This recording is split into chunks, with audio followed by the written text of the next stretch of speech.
What on the face of the planet is a reverse budget? Let's get into it a little bit today. So, I know people hate budgeting, myself included. Who likes to track every single dollar you spend?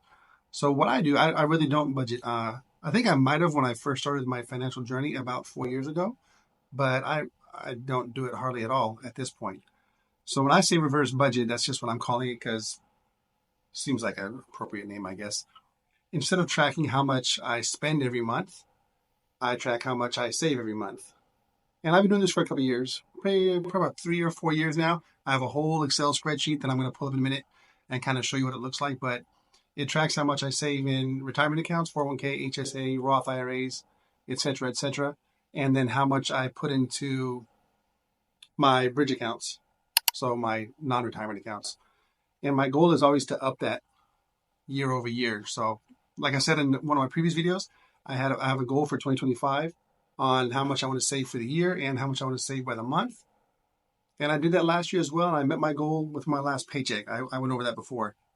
So I want to go over it real quick just to kind of show you what I'm talking about. And maybe you can implement it to see if it's easier than tracking every penny that you spend. So let's take a look. All right, so here we can see this is kind of what it looks like. And I have the formulas in here. So where you see totals at the bottom, it automatically adds those up. I'm not an Excel expert, but I do know how to put formulas in. So the easy part is once I set to maximize for the year at this point, the 401k, well, I'm not doing it this year, remember?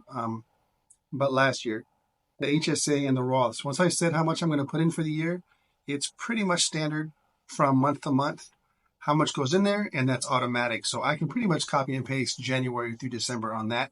And I don't really got to look at it because I know they're all going to be filled. They're automatically taken out of our paychecks. Our bridge account, that was a little more nuanced, but really not too much. I have side hustle on there and whatnot, which we don't really make much of side hustles now that we live in Europe. But anything that I put into my bridge account, which that's pretty much the same every month, it's kind of close. It's, usually my check and then part of my wife's check. And as long as that's on track to meet my year-end goal, so I take whatever my year-end goal, I divide it by 12, and that's how much I want to put in there for the month. And what I've come to realize is you almost get addicted to it. It almost becomes like a game. Like, you know what? Last month I put in $2,000.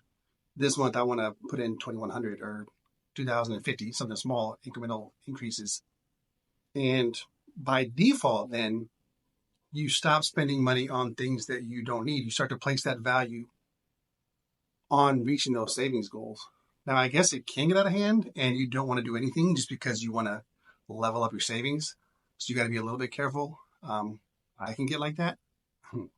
But I think, like I said before, it's easier than budgeting. It's easier than tracking every single dollar. It gives you a little bit more freedom and you can automate it. If you have a monthly savings goal that you can meet for, let's say, the bridge account after everything else is set it and forget it.